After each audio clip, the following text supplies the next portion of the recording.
Be assured that your child achieves what others just dream of.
नमस्कार, मैं हूं ज्योति प्रकाश रंगा और आप देख रहे हैं आरएन न्यूज बीकानेर।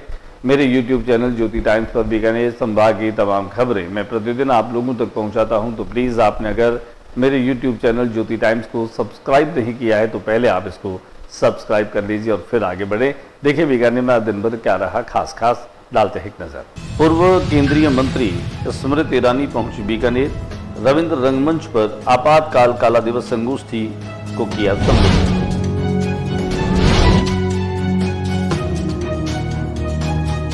पत्रकार वार्ता के दरमियान स्मृति ईरानी ने कांग्रेस पर बोला तीखा हमला।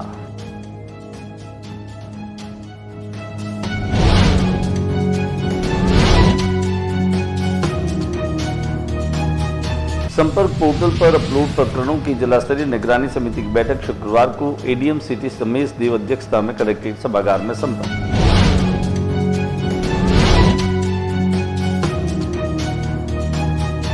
धारदार हथियारों से हमला, पत्नी के गले से 4 तोला सोने की ठूसी छीनने का आरोप।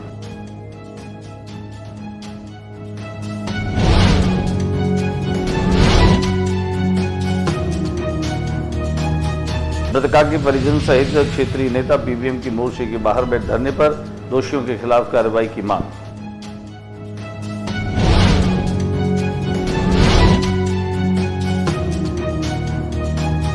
जिला कलेक्टर ने ली जिला पोषण अभिसरण की जिला स्तरीय निगरानी समिति की बैठक। प्रत्येक ब्लॉक में ममता कार्ड की उपलब्धता सुनिश्चित करे सीएमएचओ, कहा जिला कलेक्टर। बीकानेर में जीएनएम बॉयज हॉस्टल तक पहुंचा कोरोना। 37 सैंपलों में 4 नए मरीज, स्वास्थ्य विभाग अलर्ट मोड पर।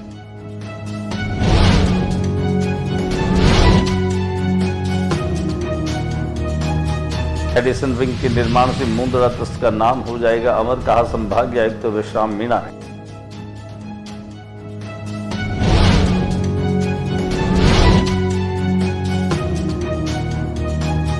बीकानेर भारतीय जनता पार्टी देहात द्वारा जिलाध्यक्ष श्याम पंचारिया के अध्यक्षता में आपातकालीन 50वीं बरसी काला दिवस पर विचार संगोष्ठी। डॉक्टर श्यामा प्रसाद मुखर्जी बलिदान दिवस पर श्रद्धांजलि सभा। घर के आगे खड़ी मोटरसाइकिल से पेट्रोल चोरी करने का सीसीटीवी फुटेज आया सामने।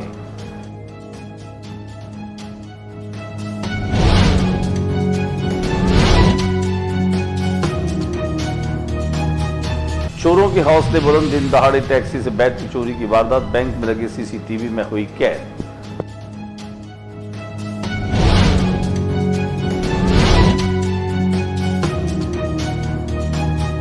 और भगवान जगन्नाथ की निकली यात्रा। बीकानेर के जगन्नाथ मंदिर से निकली भगवान जगन्नाथ की यात्रा में हजारों श्रद्धालुओं ने किए दर्शन।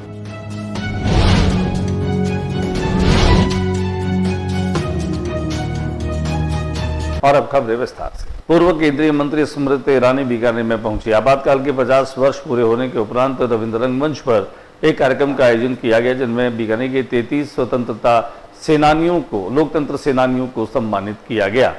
यहाँ इस मौके पर जहाँ स्मृति ईरानी ने उनको सम्मानित करते हुए कहा कि लोकतंत्र ही है जिसे हम आज़ादी की खुली हवा में सांस ले रहे हैं। उनके साथ में शहर भाजपा की अध्यक्ष श्रीमती सुमन चाजेड़ और देहात अध्यक्ष श्याम पंचारिया के अलावा पूर्व अध्यक्ष रहे और वरिष्ठ नेता डॉक्टर सत्य प्रकाश आचार्य, शिव कुमार रंगा और भी अनेक जो कार्यकर्ता और पदाधिकारी हैं वो भी साथ में रहे। आइए हम आपको लिए चलते हैं रविंद्र रंगमंच, जहां पर यह कार्यक्रम संपन्न हुआ।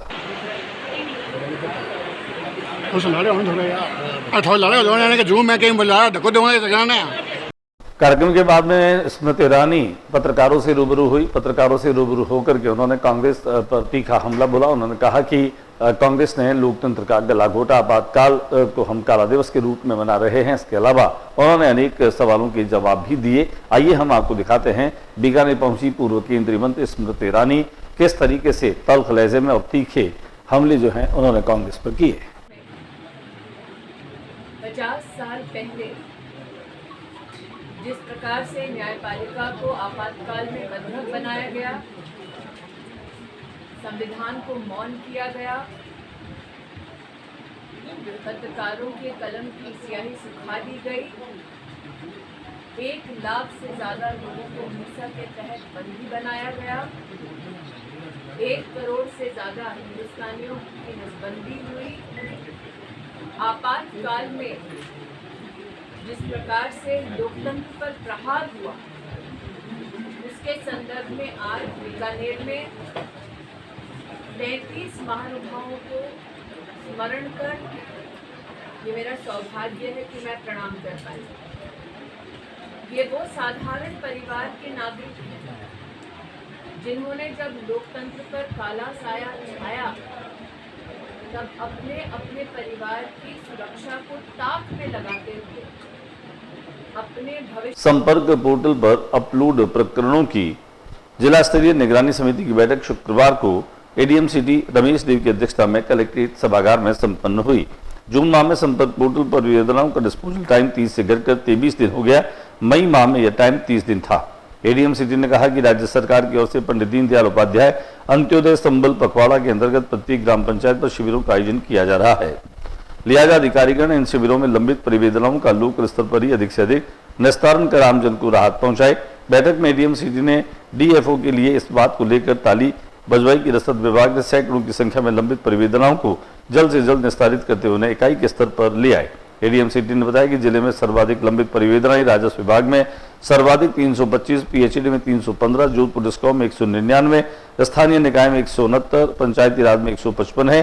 श्री देव ने कहा कि इन विभागों की लंबित परिवेदनाओं का निस्तारण संबंधित अधिकारी जल्द से जल्द करें। उन्होंने बताया कि 6 महीनों से ज्यादा समय में कुल लंबित मामले 4 हैं, जिनमें से 2 मामले अधिशासी अधिकारी नोखा के और 1 बीडी का है। एक परिवेदना 181 कॉल सेंटर में वेरिफिकेशन के स्तर पर है। बीकानेर में मामूली घटना के बाद में 2 पक्षों में परस्पर झगड़े की सूचना मिली है। धारदार हथियारों से लैस आकर आए इन लोगों ने एक पक्ष पर जबरदस्त हमला बोला, जिनमें खासतौर से गाड़वाला के जगदीश दान का आरोप है कि भाई के साथ घर में बाहर बैठा था, तभी देशनोक से आए 10-12 लोग धारदार हथियारों से दोनों भाइयों पर हमला कर दिया, सिर फोड़ दिया, हाथ पैरों पर गंभीर चोट आई है।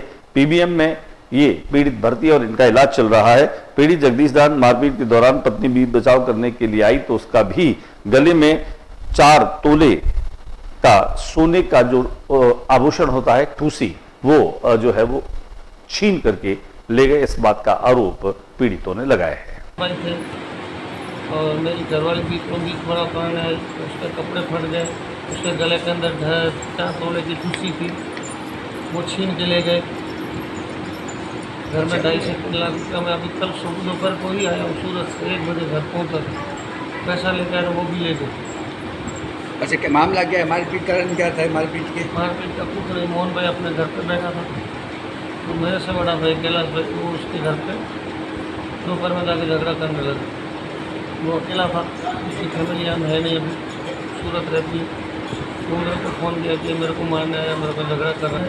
तो कैलाश भाई की घरवाली ने दोनों ने फ़ोन करके देशनोक से आदमी बुलाए, अपने भाइयों को फ़ोन किया, वो आदमी आए और आते ही हमारे ऊपर वार करना चालू हो गया। रात को लगभग 9:50 के समय था। एक ही पकड़ मेरे सर में बहुत ज़्यादा खून गिरा था।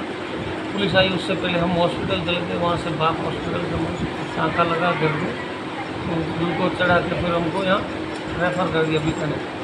अभी तक मेरा बयान हुआ नहीं है। 10 बीकानेर के समीप गांव राजपुरा में एक महिला की तेज बिजली के कारण से मौत हो गई। गांव के लोग मृतका का शव लेने से इनकार कर रहे हैं। मोर्चरी के बाहर उन्होंने धरना लगा दिया है। मृतका 25 वर्षीय जसकमर पत्नी भवर सिंह की मौत के बाद परिजनों ने यह कदम उठाया। शुक्रवार की सुबह पीबीएम की मूर्ति के बाहर धरना देकर बैठ गए। मौके पर पूर्व विधायक गिरधारी लाल मैया भी धरने पर शामिल हुए। मैया ने बताया कि सबसे पहले दोषी कार्मिकों के खिलाफ एफआईआर दर्ज की जाए, उसके बाद पीड़ित परिवार को मुआवजा देने, एक व्यक्ति को संविदा पर नौकरी देने, राजपुरा क्षेत्र की पूरी लाइन को दुरुस्त करने की मांग की गई। मौके पर भाजपा देहात मंडल डूंगरगढ़ के अध्यक्ष महेंद्र सिंह तंवर, कांग्रेस के केसराम गोदारा सहित अनेक ग्रामीण मौजूद रहे। सभी ने एक स्वर में न्याय की मांग के विदित रहे कि परिजनों ने शव लेने से इनकार कर दिया। मांगों पर सहमति बनने के बाद ही शव लिए जाने की बात उन्होंने कही है। और वो अपने हिसाब से निकल रहे थे घर से, और उसी हिसाब से ये बिजली विभाग वालों ने ध्यान नहीं दिया इस पर, और इसी कारण ये आज 4 लोगों को करंट आया, तो इसमें से एक मृत्यु हो गई और 3 घायल है। लाइट नहीं काटी, कम से कम 20 मिनट 25 मिनट लगा दी थी वहाँ पे लाइट काटने में, और आज ये लोग आ रहे हैं। तो कल दोपहर 2:30 बजे की ये घटना हो गई थी, मृत्यु हो गई थी। उसके बाद ये आज आके बोल रहे हैं कि हमारी कोई लापरवाही थी, तो हम इसके लिए जिम्मेदार। तो हम यही मानते हैं कि बिजली विभाग की जिम्मेदार इस चीज़ का। क्या मांगे हैं आप? क्या मांगे आपकी? हमारी मांगे ये है कि जो मृतक है इस परिवार को 50 लाख की सहायता राशि दी जाए और एक सुविधा नौकरी दी जाए। जिला कलेक्टर नम्रता वृष्णि ने जिला पोषण अभिसरण जिला स्तरीय निगरानी बैठक को संबोधित किया। उन्होंने जिला पोषण अभिसरण जिला स्तरीय निगरानी समिति की बैठक शुक्रवार को संबोधित करते हुए कहा कि इस त्रैमासिक बैठक में जिला कलेक्टर ने यह भी कहा कि विभाग में मॉनिटरिंग बारीकी से नहीं की जा रही, काम किसी अन्य के भरोसे छोड़ा जा रहा है, जो स्थिति ठीक नहीं है। जिला कलेक्टर ने Aadhaar face matching, free school education समेत विभिन्न बिंदुओं पर कम प्रोग्रेस पर नाराजगी जाहिर करते हुए कहा कि अगले महीने तक प्रोग्रेस नहीं दिखी तो सीधे चार्जशीट दी जाएगी। उन्होंने कहा कि ममता कार्ड के अभाव में महिलाओं को सरकार की बहुत सारी योजनाओं का लाभ नहीं मिल पाएगा, लिहाजा इसकी उपलब्धता हर हाल में सुनिश्चित करें। बीकानेर के जीएनएम बॉयज हॉस्टल तक अब कोरोना पहुंच चुका है। 35 लोगों की जो जांच की गई, उनमें 4 व्यक्ति कोरोना संक्रमित पाए गए हैं। स्वास्थ्य विभाग अलर्ट मोड पर आ गया है। शहर में कोरोना संक्रमण के मामले फिर से धीरे धीरे बढ़ने लगे हैं। एसपी मेडिकल कॉलेज की कोरोना लैब से आई ताजा रिपोर्ट में 35 सैंपल में 4 मरीज पॉजिटिव पाए गए हैं। इनमें कुल 27 केस अब तक आ चुके हैं। चिंता की बात यह है कि अब जीएनएम कॉलेज बॉयज हॉस्टल में कोरोना ने दस्तक दी है। पॉजिटिव पाए गए मरीजों को हॉस्टल का एक छात्र भी शामिल है। इससे पहले गर्ल्स हॉस्टल की 10 छात्राएं संक्रमित हो चुकी है। सीएमएचओ डॉक्टर पुखराज साहब ने बताया कि वर्तमान में कोरोना का वायरस सामान्य जुकाम और खांसी जैसे लक्षण दे रहा है, इसलिए घबराने की जरूरत नहीं। मेडिसिन विंग से मुंदड़ा ट्रस्ट का नाम रोशन हो जाएगा, ये कहना है संभागीय आयुक्त विश्राम मीणा का। विश्राम मीणा मेडिसिन विंग के निरीक्षण के लिए पहुंचे। उनके साथ में जिला उद्योग संघ के अध्यक्ष और Shrimati CM Mundra charitable trust Bikaner जो शाखा है उसके अध्यक्ष डीपी पचीसिया ने उनको पूरा मुआयना कराया, निरीक्षण के साथ ही पूरी जानकारी दी। 100 करोड़ से अधिक लागत वाले इस मेडिसिन विंग के निर्माण के बाद विश्राम मीणा ने न केवल इसकी इंफ्रास्ट्रक्चर को, इसकी बनावट को, इसके निर्माण को देखा, बल्कि उसकी प्रशंसा की। साथ ही साथ उन्होंने कहा कि मुंदड़ा परिवार जो है वो आने वाले वर्षों में अमर हो जाएगा। बीकानेर भारतीय जनता पार्टी देहात अध्यक्ष श्याम पंचारिया के नेतृत्व में आपातकाल के 50 वर्ष काला दिवस के रूप में जो है मनाया गया। वहीं श्यामा प्रसाद मुखर्जी बलिदान दिवस पर श्रद्धांजलि सभा का आयोजन भी रखा गया। भाजपा संभाग कार्यालय बीकानेर में आयोजित मुख्य वक्ता के रूप में राजस्थान सरकार के सहकारिता और नागरिक उड्डयन मंत्री गौतम दत्त जो है वो शामिल हुए। विशिष्ट अतिथि के रूप में भाजपा प्रदेश उपाध्यक्ष हेमराज मीणा भी शामिल हुए। कार्यक्रम में भाजपा जिलाध्यक्ष श्याम पंचारिया, विधायक doctor Vishwanath Meghwal, Vishwakarma Kaushal Vikas board chairman Ramgopal Suthar, OBC मोर्चा प्रदेश अध्यक्ष चंपालाल गेदर, जालम सिंह भाटी, प्रधान कानाराम सियाग, देवीलाल मेघवाल, दिलीप सिंह भंवर सहित कई जो है वो लोग शामिल हुए। वहीं गौतम कुमार दत्त ने आपातकाल में जेल गए मीसाबंदियों का भी सम्मान किया। बीकानेर में चोरों के हौसले बुलंद है। एक और चोरी की वारदात और घटना सामने आई है, जब दिन दहाड़े टैक्सी से बैटरी चोरी की वारदात भी सीसीटीवी में कैद हो गई। जिले में चोरों के गिरोह तो अब हम सक्रिय रूप से देख पा रहे हैं। शहर के अंदरूनी और व्यस्तम क्षेत्र जोशीवाड़ा में दिन दहाड़े टैक्सी से बैटरी चोरी करने का मामला सामने आया। वारदात जोशीवाड़ा में स्थित बैंक पर लगे सीसीटीवी कैमरों में कैद हो गई। आइए हम आपको दिखाते हैं टैक्सी से बैटरी चुराते सीसीटीवी फुटेज की कुछ तस्वीरें। आषाढ़ महीने के शुक्ल पक्ष की द्वितीया तिथि को भगवान जगन्नाथ जी की यात्रा निकाली जाती है। बीकानेर में भी भगवान जगन्नाथ जी के मंदिर से यह यात्रा निकाली गई, जिसमें हजारों की तादाद में श्रद्धालुओं ने हिस्सा लिया। श्रद्धालुओं ने झूमते गाते और खास तौर से कीर्तन करते हुए इस रथ यात्रा में शामिल हुए। न केवल जगन्नाथ जी, सुभद्रा जी और बलभद्र जी जो हैं वह रथों में बैठ करके और रसिक शिरोमणि मंदिर तक आते हैं। यहाँ पर वे विश्राम करते हैं। प्रतिवर्ष आषाढ़ महीने की शुक्ल पक्ष की द्वितीय तिथि को भगवान जगन्नाथ जी की यह यात्रा निकलती है। जय जगन्नाथ के नारों से पूरा शहर गूंजायमान हो गया। दिखाते हैं हम आपको इस रथ यात्रा की कुछ तस्वीरें। आज के बुलेटिन में बस इतना ही। अगले बुलेटिन में नई गतिविधियों के साथ इस समय इसी चैनल पर फिर मुलाकात होगी। न्यूज रूम से ज्योति प्रकाश रंगा को इजाजत दीजिए। जाते जाते मेरा निवेदन, मेरे यूट्यूब चैनल ज्योति टाइम्स, जिस पर मैं आपको प्रतिदिन बीकानेर संभाग की ताजा तरीन खबरें दिखाता हूं, सब्सक्राइब कीजिए। अगर आपने कर लिया है तो इसको शेयर भी कीजिए। नमस्कार।